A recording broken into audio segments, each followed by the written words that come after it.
और ब्रेक के बाद आपका स्वागत है। मैं हूं वंदना पांडे और इसी बीच आ रही है अमरोहा से खबर जो आपसे संबंधित ये खबर बता रहे हैं।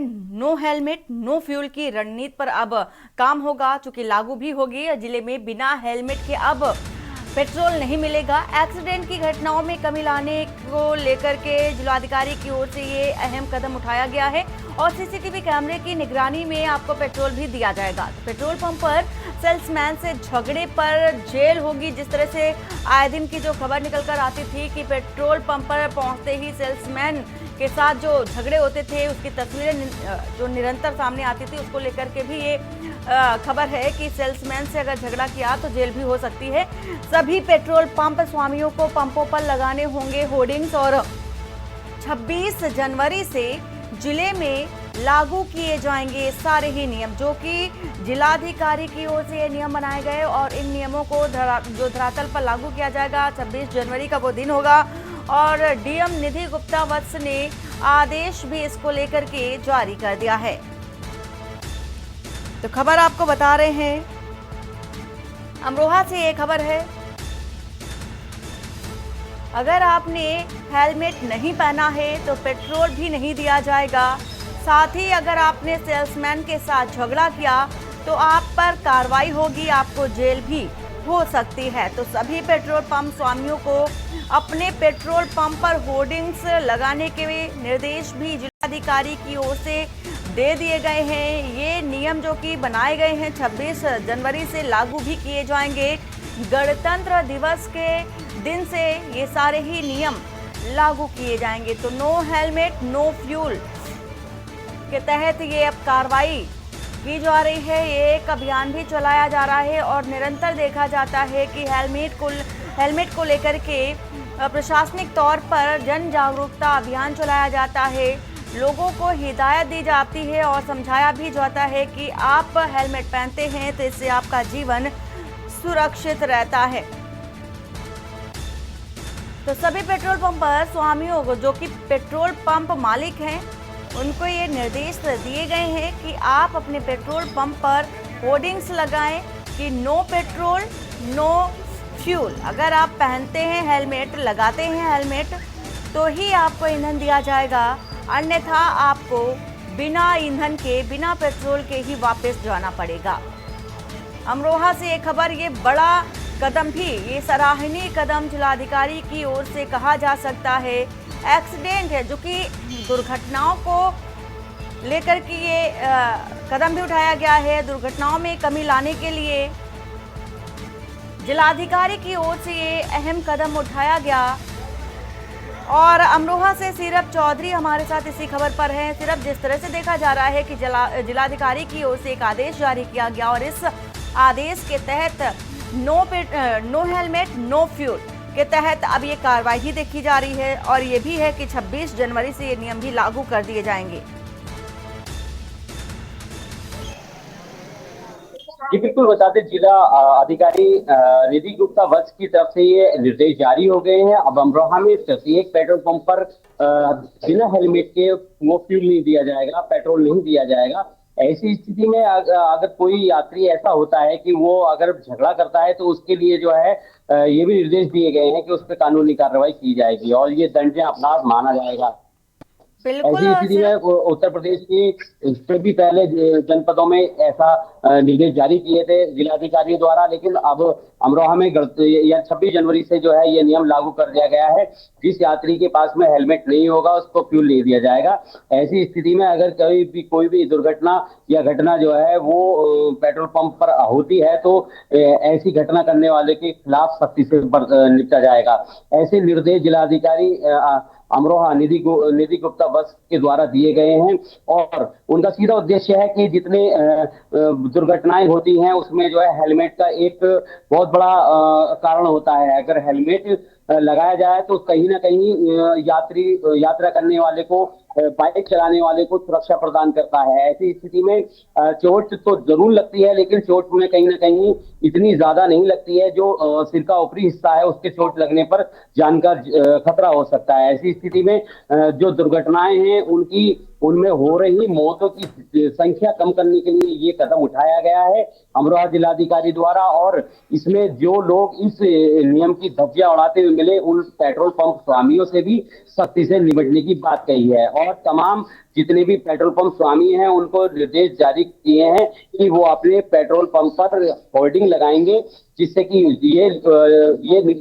ये कहा जाएगा कि जिन लोगों पर, जिन यात्रा करने वालों पर हेलमेट नहीं होगा उनको किसी भी कीमत पर फ्यूल नहीं दिया जाएगा।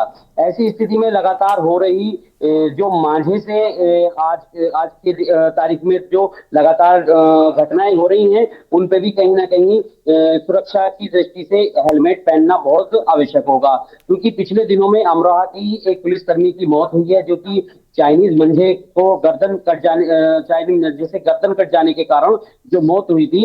अगर किसी बाइक चलाने वाले पर हेलमेट लगा होगा और वो कहीं शहर में सफर कर रहा होगा, ऐसी स्थिति में अगर इत्तेफाक से कोई चाइनीज मांझा आ भी जाता है तो वो शायद ही गर्दन तक जा पाए। ऐसी स्थिति में सुरक्षा की दृष्टि से जो है लगातार ये जिलाधिकारी द्वारा ये एक कदम उठाया गया है, जो आने वाले समय में जो है यहाँ पर ये जानना चाहेंगे कि मांझे को लेकर के बताया जा रहा है कदम उठाया गया, लेकिन ये जो कि नियम बनाए गए हैं कि पहले से ये नियम बनाए जाते रहे हैं कि हेलमेट पहनना बहुत जरूरी है, क्योंकि हेलमेट अगर आप पहनते हैं तो इससे आप सुरक्षित भी रहते हैं।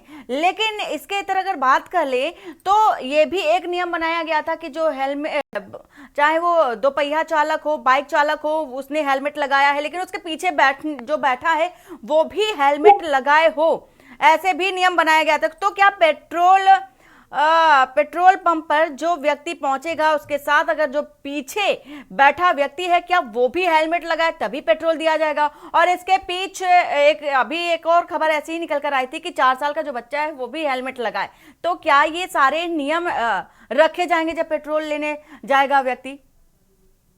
जी बिल्कुल, बता दें, जो ड्राइवर होगा, बाइक का चालक होगा, उसके पीछे जो बैठा सहयात्री होगा उसके लिए भी ये नियम बराबर का किया गया है। उसमें जो सहयात्री है उस पर भी ये नियम लागू होगा कि उसको भी हेलमेट लगाना होगा। क्योंकि अगर किसी भी बाइक का एक्सीडेंट होता है तो उसमें बाइक चलाने वाले की भी चोट लगती है, तो जो सहयात्री होता है, जो पीछे बैठा हुआ जो व्यक्ति होता है, उसकी भी जान जोखिम में पड़ जाती है। और कई बार ऐसा देखा जाता है कि जब किसी बाइक एक्सीडेंट होता है तो अगर बाइक चलाने वाले ने हेलमेट लगा रखा है तो जो पीछे होता है उसके ज्यादा चोट लगती है और कभी कभी जान भी चली जाती है। ऐसी स्थिति में ही दो लोग हो या अकेला हो, उन दोनों ही लोगों पर हेलमेट जो है वो हेलमेट लगाने के निर्देश जारी किए गए हैं। और बराबर ही दोनों को जो उन दुर्घटनाओं में कमी लाने के लिए एक निर्देश जारी किए हैं, उनसे जो है पूरा फायदा मिलने वाला है। जी सर, बिल्कुल ये दुर्घटनाओं में कमी लाने के लिए अहम कदम माना जा सकता है जिलाधिकारी की ओर से। जिस तरह से निरंतर जो दुर्घटनाएं वो बढ़ती जा रही हैं, उनके जो आंकड़े हैं वो बढ़ते जा रहे हैं, कोहरे के कारण, विजिबिलिटी कम होने के कारण भी ये देखा जाता है। लेकिन अगर कार चालकों की अगर बात कर ले, क्या उनके लिए भी कोई नियम बनाए गए हैं जब वो पेट्रोल पंप जाएंगे पेट्रोल लेने के लिए? जी बिल्कुल, बता दें, पहले से ही कार चालकों के लिए जो है लगातार नियम बनाए भी गए हैं और लगातार निर्देश जारी भी किए जाते हैं कि सीट बेल्ट लगाकर ही जो है फोर व्हीलर को ड्राइव करें। लेकिन और जो इसके अलावा जो है जो उसकी लाइट होती है, लाइट को जो है कोहरे के टाइम में जो है पीली लाइट ही जलाकर चलें, या इंडिकेटर पूरी तरह से दुरुस्त होनी चाहिए गाड़ी के, या फिर इसके अलावा जो और भी जितने भी फोर व्हीलर के हैं उन नियम सभी पर जो लागू किए गए हैं उनको फॉलो करें। लेकिन देखा यह जाता है कि कहीं ना कहीं जो गाड़ियां सीएनजी पास नहीं है या जो गाड़ियां एलपीजी पास नहीं है, वो फोर व्हीलर जो है वो लगातार भागते हुए नजर आते हैं। लेकिन ऐसी स्थिति में अब जो जिलाधिकारी अमरोहा है उन्होंने टू व्हीलर और फोर व्हीलर को ये जो नियम लागू किए गए हैं, इन पे जो है जो ट्रैफिक पुलिस है उसको साफ तौर पर निर्देश दिए हैं कि इनको पूरी तरह से सख्ती पेश आना चाहिए। और जितनी भी जो ऐसी गाड़ियां हैं जो पास नहीं है सीएनजी से या एलपीजी से, और वो सड़कों पर दौड़ रही हैं, ऐसी गाड़ियों पर भी कार्रवाई की जानी चाहिए। जी बिल्कुल। सिर्फ जिस तरह से कहा गया कि हर पेट्रोल पंप पर जो पेट्रोल पंप मालिक हैं वो होर्डिंग्स लगाएंगे, किस तरह की होर्डिंग्स होगी, इस होर्डिंग्स में क्या क्या नियम लिखे गए होंगे, क्या इस बारे में कोई जानकारी है आपको? जी बिल्कुल बता दें, जो पेट्रोल पंप पर होर्डिंग्स लगाए जाएंगे उनमें सबसे साफ तौर पे ये फिलहाल जो निर्देश है, जो 26 जनवरी से जो ये नियम लागू हुआ है, उसमें सबसे जो मोटे मोटे लफ्जों में लिखा जाएगा वो यही लिखा जाएगा कि जिस यात्री पे जो बाइक चलाने वाले बाइक सवार हैं उस पे हेलमेट नहीं होगा, उसको पेट्रोल नहीं दिया जाएगा। इस पे पूरी तरह से जोर दिया गया है, क्योंकि कहीं ना कहीं जो फोर व्हीलर हैं दुर्घटनाएं होती हैं, उनमें फोर व्हीलर में फिर भी एक तरह से बचाव की स्थिति पैदा हो जाती है, क्योंकि उसमें फोर व्हीलर में इतना खतरा नहीं होता है। हालांकि होता तो जरूर है जितना कि मोटर बाइक से होता है।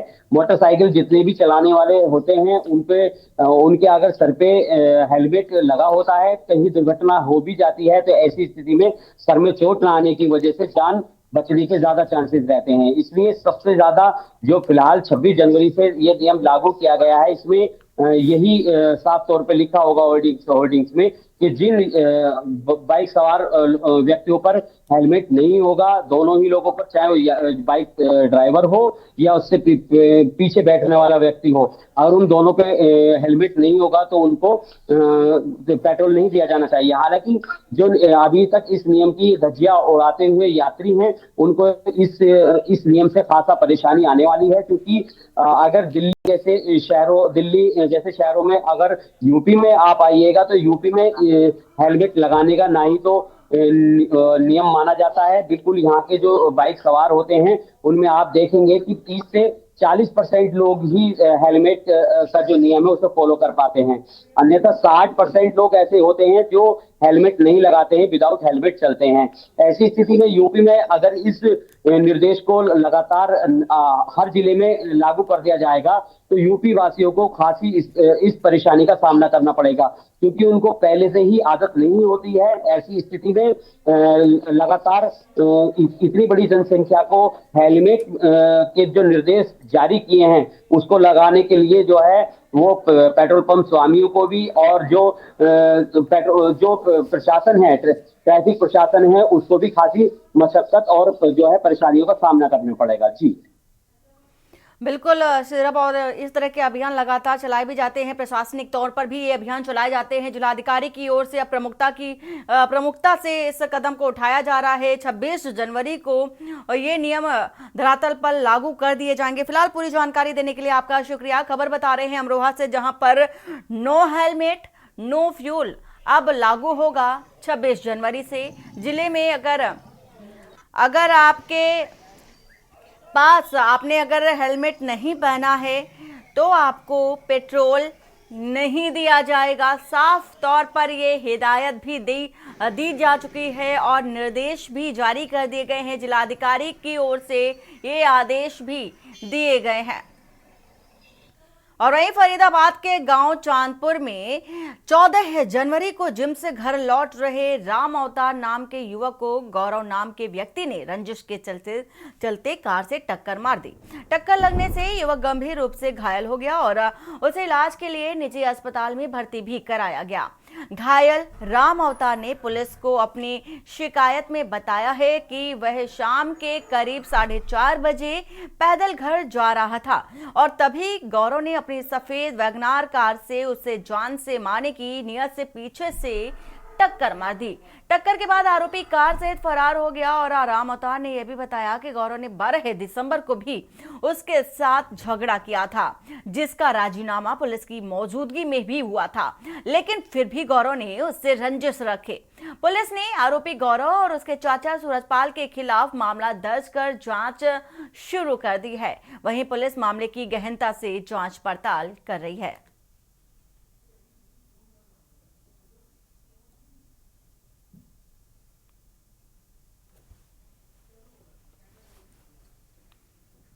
और खबर दिल्ली से, जहां पर विधानसभा चुनाव के नामांकन का सिलसिला लगातार जारी है और वहीं इसी कड़ी में सुल्तानपुर मजरा विधानसभा क्षेत्र से आप प्रत्याशी मुकेश अहलावत ने अपना नामांकन दाखिल किया और उसके बाद अपने विधानसभा क्षेत्र सुल्तानपुरी में पहुंचे, जहां तमाम कार्यकर्ताओं ने फूलमाला पहनाकर उनका भव्य तरीके से स्वागत किया है। मुकेश अहलावत का जोरदार स्वागत हुआ और मुकेश अहलावत ने अपना नामांकन करने के बाद सुल्तानपुरी में रैली भी निकाले और इस रैली के माध्यम से मुकेश अहलावत ने स्थानीय लोगों के साथ जनसंपर्क किया।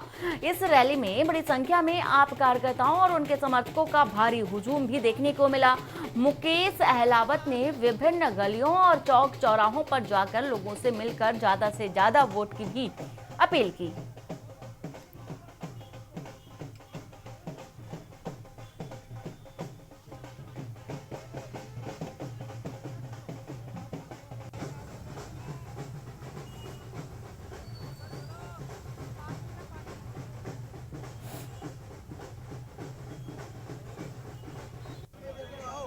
जी आज अपना नामांकन करके आए आप, उसके बाद आप यात्रा भी निकाल रहे हैं, किस तरीके से आप इस चुनाव को?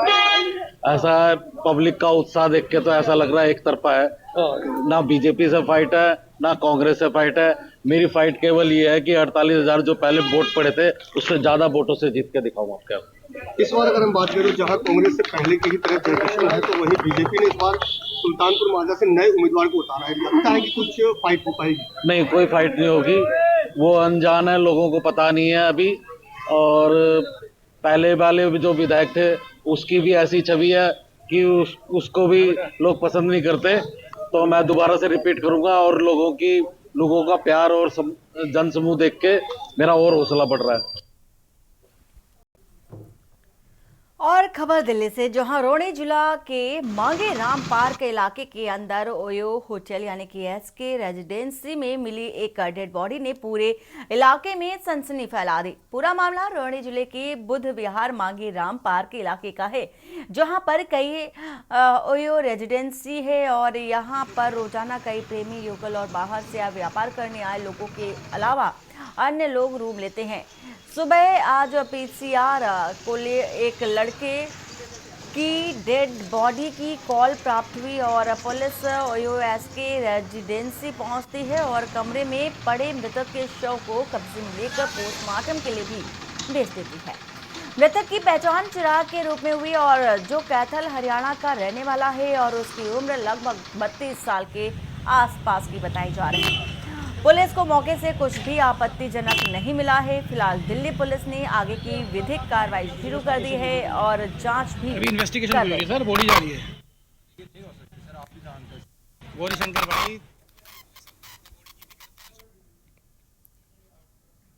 अलीगढ़ से आ रही है इस बीच खबर, जहां पर डॉक्टर अंबेडकर की प्रतिमा को क्षतिग्रस्त किया गया। शरारती तत्वों पर आरोप है और प्रतिमा को क्षतिग्रस्त करने का ये आरोप लगाया जा रहा है। प्रतिमा क्षतिग्रस्त पर दलित समाज में काफी ज्यादा आक्रोश भी देखा जा रहा है। वहीं पुलिस ने लोगों को समझा बुझा करके शांत कराया है। अज्ञात लोगों के खिलाफ पुलिस को तहरीर भी दी गई है।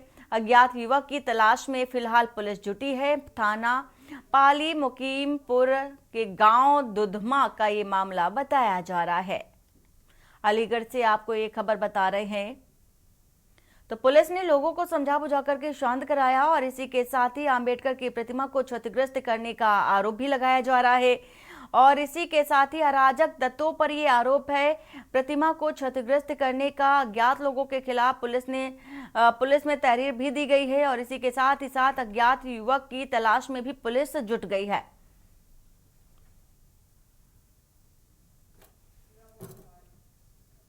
अधिकारी छर्रा अवगत कराना चाहता हूं, आज दिनांक 17 जनवरी 2025 को 112 के माध्यम से सूचना मिली ग्राम दूधमा थाना पाली मुकीमपुर में बाबा साहब भीमराव अम्बेडकर की प्रतिमा को कुछ अराजक तत्वों द्वारा खंडित कर दिया गया है। उपरोक्त प्रकरण के संबंध में थाना पाली मुकीमपुर में सुसंगत धाराओं में अभियोग पंजीकृत किया जा रहा है। साथ ही साथ खंडित प्रतिमा को नई प्रतिमा के माध्यम से प्रतिस्थापित किया जा रहा है एवं पुलिस गहन जांच में जुटी है और अराजक तत्वों के खिलाफ कड़ी से कड़ी कार्रवाई की जाएगी। दही तो दही यही भेजे चुकी आके या मुमीना के चौदे अब देखूंगा तुम्हारी की समझ आई यही पे कुछ आ रही है या कि बहन के बहुत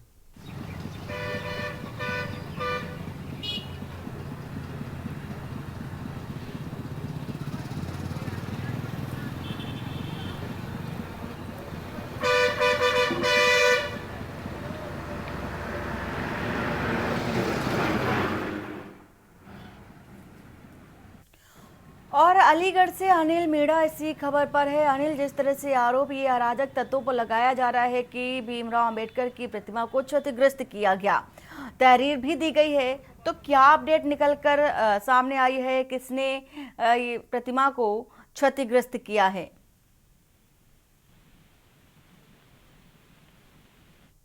के दुर्मा गांव का मामला है, जहां शरारती तत्वों के द्वारा डॉक्टर भीमराव अंबेडकर की प्रतिमा को क्षतिग्रस्त कर दिया गया था। प्रतिमा का क्षतिग्रस्त होने के बाद में दलित समाज के लोगों में काफी आक्रोश था और आक्रोश होने के बाद में काफी लोग वहां एकत्रित हुए। हालांकि छर्रा जो सीओ है महेश कुमार वहां मौके पर पहुंचे, पाली पुलिस मौके पर पहुंची। हालांकि लोगों को समझा बुझाकर शांत किया गया। जो अज्ञात लोगों के खिलाफ हालांकि तहरीर भी ली गई है और पुलिस का जो कहना है वो जल्दी से जल्द जो अज्ञात व्यक्ति है उनके खिलाफ पुलिस ने तहरीर लेकर कार्रवाई शुरू कर दी है और पुलिस का कहना है कि जांच की जा रही है। जांच में जो भी लोग दोषी होंगे उनके खिलाफ सख्त से सख्त कार्रवाई की जाएगी। हालांकि जो वहाँ के जो सीओ उन्होंने कहा है कि जो जिस तरह से जो माहौल बिगाड़ने वाले जो शरारती तत्व उनको किसी प्रकार से बख्शा नहीं जाएगा, क्योंकि देखिए इस तरह का जो माहौल है एक कहीं ना कहीं एक अमर्यादित माहौल है। जो लोगों ने क्षतिग्रस्त डॉक्टर भीमराव अम्बेडकर की प्रतिमा को क्षतिग्रस्त किया है तो उसको लेकर कहीं ना कहीं पाली मुख्यमंत्री पुलिस की और सीओ की बात है। तो उन्होंने जो लोग थे दलित समाज को शांत करने के बाद सभी लोग अपने अपने घर पे चले गए और लेकिन लोगों का यही कहना है कि जो दोषी लोग हैं उनके खिलाफ कार्रवाई होनी चाहिए। बिल्कुल और अनिल, पूरी जानकारी देने के लिए आपका शुक्रिया। खबर बता रहे हैं अलीगढ़ से, जहां पर प्रतिमा क्षतिग्रस्त पर दलित समाज में आक्रोश देखा जा रहा है। और इसी बीच फर्रुखाबाद से आ रही है खबर। फर्रुखाबाद से खबर बता देते हैं आपको, भाजपा के संगठन चुनाव का भांडा फूटा है। बड़ी खबर फर्रुखाबाद से, भाजपा जिलाध्यक्ष पद के पैनल के नाम लीक हुए हैं। वही नाम लीक होने से संगठन में हड़कंप देखा जा रहा है। फर्रुखाबाद से आपको ये खबर बता रहे हैं, सोशल मीडिया पर सूची भी वायरल हो रही है। वही बीजेपी जिलाध्यक्ष पद के लिए परामर्श पैनल का जो लिस्ट है, सूची है, वो लीक हुई। सांसद के चहेते और विधायक के बेटे को लेकर के देखा जा रहा है। सूची में सदर विधायक के कहीं हस्ताक्षर भी नहीं देखे जा रहे हैं। तो लीक मामले में शामिल 5 नाम वायरल हो रहे हैं। तो सूची पर सांसद के साथ 2 विधायकों के हस्ताक्षर मौजूद हैं और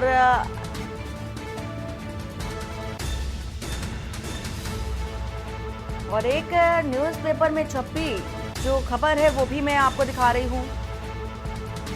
जिला अध्यक्ष पद के लिए 44 नामांकन हुए थे। सूत्रों के हवाले से फिलहाल ये खबर है और नामांकन तिथि निकलने के बाद हुआ था नामांकन।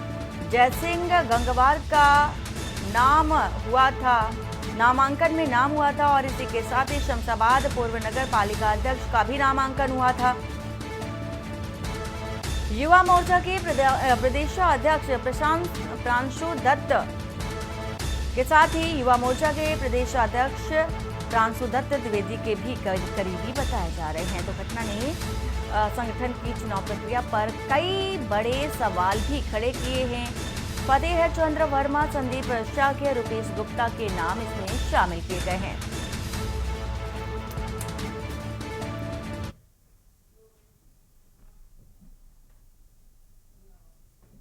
और बुलेटिन फिलहाल इतना ही। बाकी की खबरों के लिए बनी रहिए आपकी न्यूज इंडिया के साथ। नमस्कार।